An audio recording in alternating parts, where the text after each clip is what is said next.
Hello everyone, I'm Justin. I'm Josh. I'm Pablo. I'm Stel. And I'm Ken. And we are SB9G! Let's go, let's Ngayon go. po, naka-break lang kami from the shoot ng Redmi Note 15, ang phone na Titan Top. Titan Top. Napakalupit.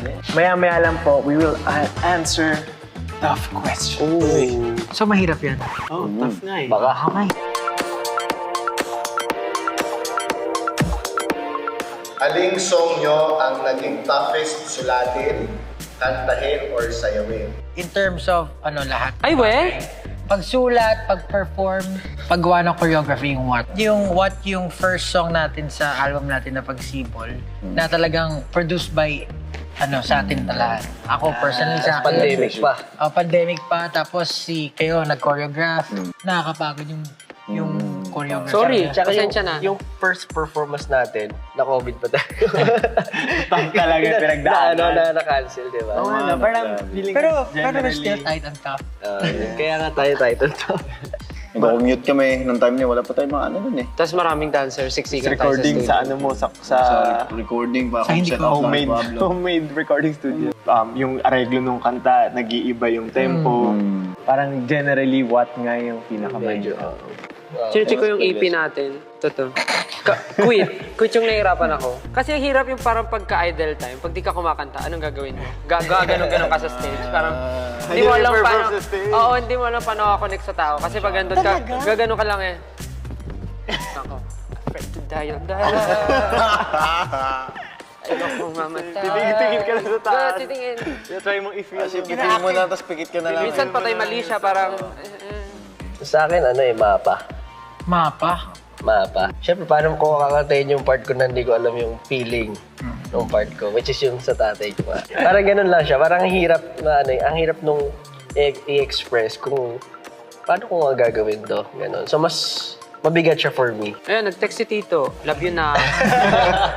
Saan kayo kumukuha ng lakas when things get tough? Oh, shucks. Sa tulog. Pwede rin. Pwede kasi tulog. pag wala kang tulog, bad mood ka eh. Yeah. Sa kape talaga.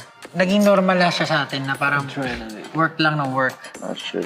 Pero kapag para magawa mo yung mga bagay niyo, kailangan gising ka.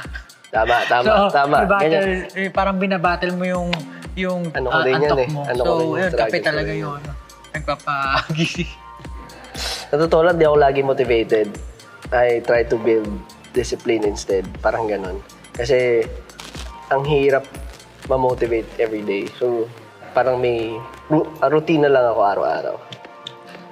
Siguro pagka may mga natatapos akong mga kahit small task sa bahay, parang simpleng makapag-general cleaning lang, ganun. Parang feeling ko, makaka-move on kagad ako sa next. Parang ready ako agad to do a lot. Small achievements. Small achievements. Halimbawa, maayos ko yung room na ganito. Ka-motivate. Nakaka-motivate din.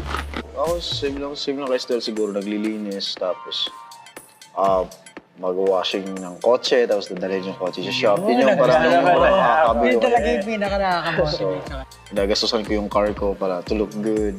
Masaya ako nakikita ko na may pinupuntahan yung pera ko. Pogi na sasakyan ko ngayon. What makes you Titan Top? Oh, You know?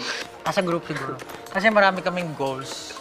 And regardless kung gaano siya kahirap and gaano ka-imposible at the current moment at the current status na meron kami, tinatry namin gumawa ng paraan. Paunti-unti, inaalam namin yung mga bagay-bagay. Kahit na medyo risky siya, sinusubukan natin siya. Binibigay natin yung best natin.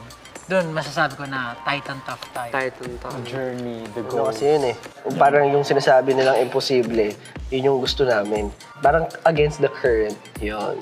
Remember, Di ba kasi dumanta sa parang wala talaga. So, sa akin ngayon parang sinasabi ko sa sarili ko na ayoko bumalik sa ganung situation ko dati. So, naging resilient ako na parang kailangan matibay palagi. ito, Titan Tough. Titan top. May Titan Tough talaga yun, no? Sobrang dami mo nang pinagdaanan. Ewan ko na, hindi ka pa maging tough. Titan ka na, tough ka pa. Yung mga challenges namin, mga pagkakamali na nagagawa namin, feeling ko isa yon sa mga bagay na nagpatibay din sa amin. Na kahit nagkamali kami, ready pa rin kami tumuloy kasi nandun na yun eh, hindi siya may iwasan. And sabi nila, once na masugatan ka, matututo ka. Kaya mas okay nang masugatan kaysa mag-play safe tayo. Kaya kami naging Titan Tough because we are Titan and we are tough. So, Ikaw, lightning round na tayo, ha? Sino ang pinakamahilig mag-picture? Siya nga yun. Ito nga yun. Mahilig mag-picture. Mahilig mag-picture. Sige, feeling ko lahat naman, pero feeling ko nature. Kasi may camera ka. Si Pablo eh. Hindi ko lahat. ilan pictures niya sa cellphone? Ay, kahit magkatingin na tayo, gusto nyo. Basta, yes. Sa akin, 2,000. Lahat po kami ata. Sino ang pinakamahilig magpa-picture? Ito po. Ayan, drawing. Kami dalawa. Ako din. Sino ang palaging nakakahulog ng phone? Si Jack. Hulog tsaka iwan. Ito po. Tulog ka kaiwan. Sino ang palaging nasa phone? Lahat. Pero Feeling ko palagi si Josh talaga. lagi. Oo. I mean, lagi Lagi tayo nasa lahat, phone? pero... Oo, kahit nagkatrabaho. Oo. Anong feature ng Redmi Note 15 ang gagamitin mo to describe yourself? Anong feature? Selfie. Titan quality. Titan quality talaga. Like, sabihin nyo na lahat pero wag nyo kukunin yung Titan quality sa akin.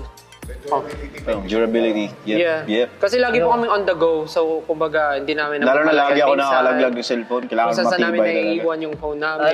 High quality camera. Ako rin yun HD. Kagaya ko. Ako rin, gusto ko rin yung camera. Mahilig ka mag-picture ng ibang tao. Ako, the AI feature. Because, you know, I'm the future. I like innovation. AI.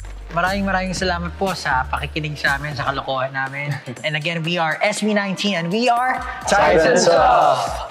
Make sure nyo lang po na i-check nyo rin ang Redmi Note 15 kasi nga, Titan Tough yan. Maraming salamat po. See you soon! Bye! Bye! Xiaomi.